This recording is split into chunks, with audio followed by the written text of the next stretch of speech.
Om Swastiastu. Perkenalkan, nama saya Made Nova Mahadewi, absen 34, kelas 11 IPS 3 dari Sekolah SMA Negeri 7 Denpasar. Di sini saya akan menjelaskan materi tentang sejarah musik barat. Musik adalah melodi, ritme, dan harmoni yang untuk memahaminya cukup dengan bahasa rasa. Sejarah musik barat. Sejarah musik barat beserta budaya yang mempengaruhinya, sejarawan musik cenderung memulai karyanya dengan menyajikan fakta-fakta sejarah yang memiliki data-data yang cukup. Dalam hal ini, menurut Dieterneck dan Roderick J. McNeill tahun 2002, sejarah musik barat dapat disajikan dengan periodisasi sebagai berikut. Yang pertama itu ada musik zaman Yunani kuno yang dimulai tahun 1100 sebelum Masehi. Meskipun dalam sejarah Yunani takluk kepada Kekaisaran Roma, tetapi kekuatan kebudayaannya masih tetap eksis. Bahasa Yunani sebagai bahasa pengantar wilayah Laut Tengah sampai abad kedua, para filosof, teolog, sastrawan, arsitek, dan pemusik sering menoleh ke masa Yunani kuno yang terjadi pada tahun 546 sampai 323 sebelum Masehi. Setelah kejayaan masa Yunani kuno, mulailah muncul reaksi terhadap kompleksitas teknik dalam musik, baik secara teoritis maupun praktis.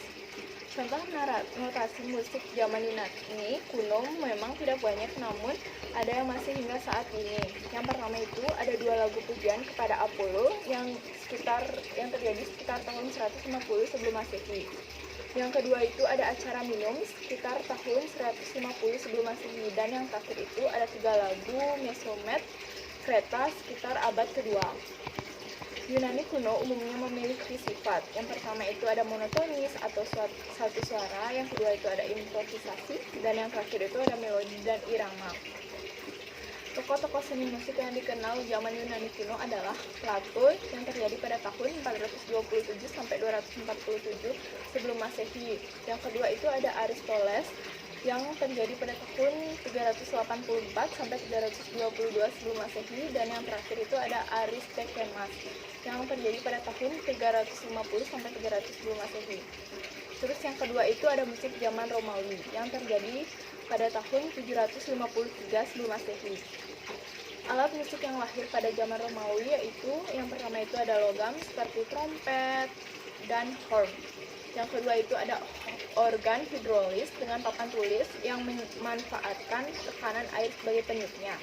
Yang ketiga itu ada musik abad pertengahan yang terjadi pada tahun 500 sampai 130 sebelum Masehi. Pada awalnya musik abad pertengahan masih bersifat monofonik. Monofonik yaitu monos yang berarti tunggal dan phoneo berarti berbunyi. Pada abad pertengahan dibedakan antara birama dan irama. Birama yaitu sistem tekanan tetap, sedangkan irama itu sistem gerak melodis. Jenis-jenis dan bentuk lagu pada masa itu yaitu litani, sequensi, canzone, dan rondo. 4. Musik zaman Renaissance itu terjadi pada tahun 1350 sampai 1600.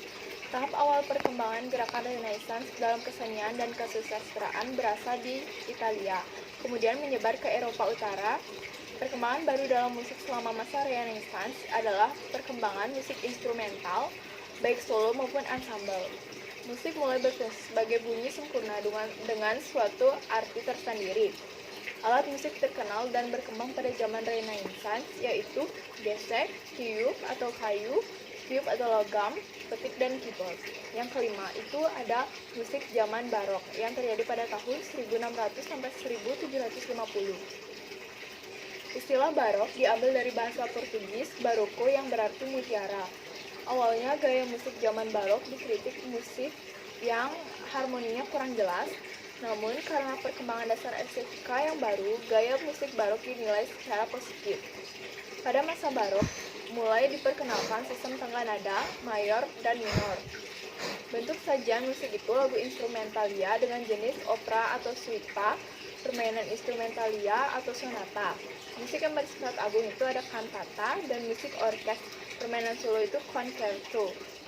Komponis besar zaman ini adalah Johann Sebastian Bach yang terjadi 1685 sampai 1750, dan Georg Friedrich Handel itu 1685 sampai 1759. Yang keenam itu ada zaman musik klasik. Menurut Friedrich Bohm 1958, musik klasik adalah karya seni yang sempat mengintikan daya ekspresi dan bentuk bersejarah hingga tercipta suatu ekspresi yang meyakinkan dapat bertahan terus.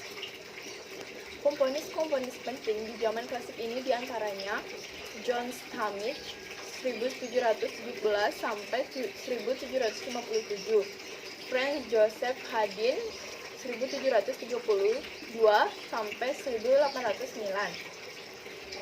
yang dikenal sebagai Bapak Orkes Simfoni dengan lebih dari 100 karya, dan Bapak Carter dengan lebih dari 80 karya. Kemudian Wolfgang Amadeus Mozart itu 1765 sampai 1791. Yang ketujuh itu ada musik zaman romantik 1800 sampai 1890. Perkembangan musik romantik dapat dilihat dari fase-fase romantik berikut. Yang A, romantik awal 1800 sampai 1830. Yang B, romantik tinggi 1830 sampai 1850. Yang C, romantik akhir 1850 sampai 1890. Ciri khas musik zaman ini dapat dilihat dari segi bentuk, segi harmoni, segi ritmik, dan warna suara.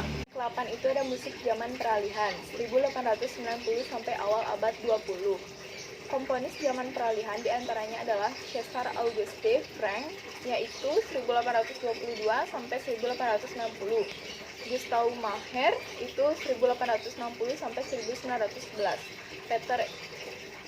Peter Ilyich Tchaikovsky itu 1840 sampai 1893, dan Sergei Rachmaninoff itu ada 1873 sampai 1943. Yang terakhir itu ada musik abad modern 1900 sampai sekarang. Claude Achille Debussy itu ada 1862 sampai 1918, merupakan pelopor aliran musik impresionisme. Komponis masyhur di era modern diantara itu ada Richard Strauss, Arnold Bela Bartok, dan Igor Stravinsky. Ciri lain dari zaman modern adalah industrialisasi dalam segala bidang. Musik kontemporer yang muncul seiring dengan perkembangan teknologi audiovisual modern adalah musik jazz, rakyat, teater musik, musik film, rock, blues, musik populer, hiburan, dan lainnya. Sekian video dari saya. Apabila ada kesalahan mohon dimaafkan. Om Santi Santi Santi Om.